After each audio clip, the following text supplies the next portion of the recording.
ನಮಸ್ತೆ ಎಲ್ಲ ಕರ್ನಾಟಕ ಜನತೆಗೆ ನಮಸ್ಕಾರ. ನಾನು ನಿಮ್ಮ ಆಲ್ರೌಂಡರ್ ಒಬ್ಬ ಮಾತಾಡೋದು ಸ್ನೇಹಿತರೆ. ನೋಡಿ ಸ್ನೇಹಿತರೆ, ಇದು ಬೆಟ್ಟಳ್ಳಿಯಲ್ಲಿ ಒಂದು ಬಿಲ್ಡಿಂಗು ಬಂದಿದೆ, ಹೊಸ ಬಿಲ್ಡಿಂಗು. ಗ್ರೌಂಡ್ ಫ್ಲೋರು ಮತ್ತು ಫಸ್ಟ್ ಫ್ಲೋರು ಸ್ನೇಹಿತರೆ.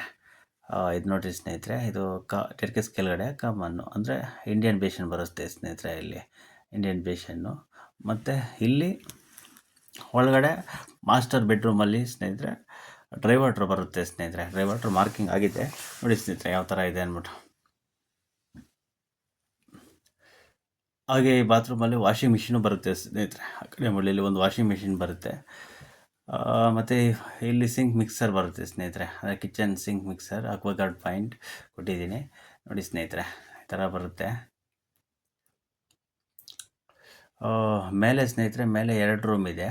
2 ರೂಮು ಮತ್ತು ಅಟ್ಯಾಚ್ ಬಾತ್ರೂಮ್ ಇದೆ ಸ್ನೇಹಿತರೆ. ಆ 2 ಅಟ್ಯಾಚ್ ಬಾತ್ರೂಮ್ಗೂ ಸಹ ಒಂದೇ ಕನೆಕ್ಷನ್ ಸ್ನೇಹಿತರೆ. ಅಂದರೆ ಒಂದು ಹಾಟ್ ವಾಟ್ರಿಗೆ ಕನ್ಸಿಲ್ ವಾಲ್ ಕೊಟ್ಟು ಮತ್ತು ಕೋಲ್ಡ್ ವಾಟ್ರಿಗೆ ಕನ್ಸಿಲ್ ವಾಲ್ ಕೊಟ್ಟು ಒಂದೇ ಕಂಟ್ರೋಲಿಂದ 2 ಬಾತ್ರೂಮ್ಗಳೂ ಇದಿರುತ್ತೆ ಸ್ನೇಹಿತರೆ, ಕನೆಕ್ಷನ್ ಇರುತ್ತೆ ಸ್ನೇಹಿತರೆ. ಹಾಗೆ ಇವಾಗ ಗ್ರೂ ಕಟ್ಟಿಂಗ್ ಎಲ್ಲ ಸ್ಟಾರ್ಟ್ ಆಗಿದೆ ಸ್ನೇಹಿತರೆ. ಗ್ರೂ ಕಟ್ಟಿಂಗ್ ಎಲ್ಲ ಸ್ಟಾರ್ಟ್ ಮಾಡಬೇಕು ಇವಾಗ. ಹಾಗೆ ಇನ್ನೇನು ಅದಕ್ಕೆ ಇಷ್ಟಪಡ್ತೀನಿ ಅಂದರೆ ಸ್ನೇಹಿತರೆ, ಮೋಲ್ಡಲ್ಲಿ ಬಾತ್ರೂಮಲ್ಲಿ ಯಾವುದೇ ಕಾರಣಕ್ಕೂ ಲಿಕ್ವಿಡ್ ಆಯಿಲು ಅಂದರೆ ವಾಟರ್ ಪ್ರೂಫಿಂಗ್ ಮಾಡಿಸ್ತೀರಾ, ಪೈಪ್ ಲೈನೆಲ್ಲ ಹಾಕೋಕ್ಕೆ ಹೋಗಬೇಡಿ ಸ್ನೇಹಿತರೆ. ಪೈಪೆಲ್ಲ ಹಾಕಬೇಡಿ ಅಂದ್ಬಿಟ್ಟು ಹೇಳಿದ್ರೆ ಕಾಂಕ್ರೀಟ್ ಡೈರೆಕ್ಟ್ ಹಾಕಿ ಅದರಲ್ಲಿ ಮಿಕ್ಸ್ ಮಾಡಿ ಹಾಕಬೇಡ್ರಿ ಸ್ನೇಹಿತರೆ. ಅದರಲ್ಲೂ ಹಾಕಿ, ಆದರೆ ಅದಕ್ಕಿಂತ ಮುಂಚೆ ಒಂದು ಸ್ವಲ್ಪ ವಾಟರ್ ಪ್ರೂಫಿಂಗ್ ಮಾಡಿಸಿದ್ರೆ ತುಂಬ ಒಳ್ಳೆಯದಿರುತ್ತೆ ಸ್ನೇಹಿತರೆ. ಅದಕ್ಕೋಸ್ಕರ ಈ ಫಸ್ಟ್ ಫ್ಲೋರಲ್ಲಿ, ಸೆಕೆಂಡ್ ಫ್ಲೋರಲ್ಲಿ ಅಂದರೆ ಟಾಪ್ ಯಾವುದು ಮೋಲ್ಡಿಂಗ್ ಇದೆ ಅದರಲ್ಲಿ ಮಾತ್ರ. ಈ ಗ್ರೌಂಡ್ ಫ್ಲೋರಲ್ಲಿ ಏನು ತೊಂದರೆ ಇಲ್ಲ ಸ್ನೇಹಿತರೆ. ಆ ಥರ ವಾಟರ್ ಪ್ರೂಫಿಂಗ್ ಮಾಡಿಸಿದ್ರೆ ಸರಿ, ಮಾಡಿಸಿದ್ರೆ ಸರಿ, ಏನು ತೊಂದರೆ ಆಗೋಲ್ಲ. ಆದರೆ ಯಾವುದೇ ಕಾರಣಕ್ಕೂ ಫಸ್ಟ್ ಫ್ಲೋರು, ಸೆಕೆಂಡ್ ಫ್ಲೋರು ಆ ಥರ ಸೀಲಿಂಗಲ್ಲಿ ಮಾಡಿಸೋವಾಗ ಬಾತ್ರೂಮ್ಗಳಲ್ಲಿ water proofing oil, water proofing ಮಾಡಿಸಿ ಮತ್ತು ಫ್ಲೋರಿಂಗ್ ಪೈಪು ಎಲ್ಲ ಹಾಕಿ ಆಮೇಲೆ ಕಾಂಕ್ರೀಟ್ ಹಾಕೋದ್ರಿಂದ ಸ್ನೇಹಿತರೆ ನಾಳೆ ದಿನ ಯಾವುದೇ ಥರದ್ದು ಒಂದು ಲೀಕೇಜಸ್ ನೋಡಿರಿ ಸ್ನೇಹಿತರೆ, ಈ ಥರ ಮಾಡಿಸ್ಬೇಕು. ವಾಟರ್ ಪ್ರೂಫಿಂಗ್ ಎಲ್ಲ ಹಂಗೆ ಈ ಥರ ಮಾಡಿಸಿದ್ರೆ ಸರಿ ಹೋಗುತ್ತೆ. ಹಂಗಾಗಿ ಯಾವುದೇ ಥರದ್ದು ಪ್ರಾಬ್ಲಮ್ಗಳು ಇರೋಲ್ಲ ಸ್ನೇಹಿತರೆ. ನಾಳೆ ದಿನ ಮೋಲ್ಡ್ಗೆ ಆಗಲಿ ಯಾವುದೇ ಥರದ್ದು ನೀರು ಸಿಂಕ್ ಆಗೋದು ಆ ಥರದ್ದು ಏನೂ ಆಗೋಲ್ಲ.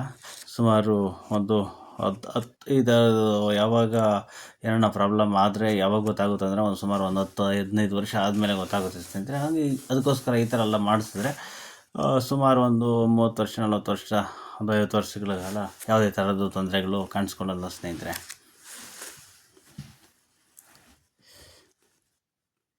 ನೋಡಿರಿ ಸ್ನೇಹಿತರೆ, ಪೈಪ್ ಸೆಟ್ಟಿಂಗ್ ಹೇಗಿದೆ ನೋಡಿರಿ. ಹಾಟ್ ವಾಟ್ರು, ಕೋಲ್ಡ್ ವಾಟ್ರು ಅಷ್ಟೇ ಸ್ನೇಹಿತರೆ ಬಂದಿರೋದು. ನೋಡಿರಿ ಸ್ನೇಹಿತರೆ, ಇದು ಡ್ರೈ ವಾಟ್ರದ್ದು ಫಿಟ್ಟಿಂಗು.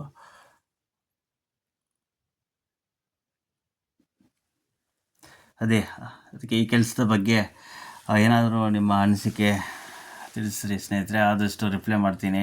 ಯಾವುದಾದ್ರೂ ಕೆಲಸದ ಬಗ್ಗೆ ವಿಡಿಯೋ ಮಾಡಬೇಕಂದ್ರೆ ಕಾಮೆಂಟ್ ಮಾಡಿ, ನಾನು ಅದ್ರ ಬಗ್ಗೆ ವಿಡಿಯೋ ಮಾಡ್ತೀನಿ. ಈ ವಿಡಿಯೋ ಇಷ್ಟ ಆದರೆ ಲೈಕ್ ಮಾಡಿ, ಕಮೆಂಟ್ ಮಾಡಿ, ಮತ್ತು ಸಬ್ಸ್ಕ್ರೈಬ್ ಆಗೋದು ಮರಿಬೇಡಿ.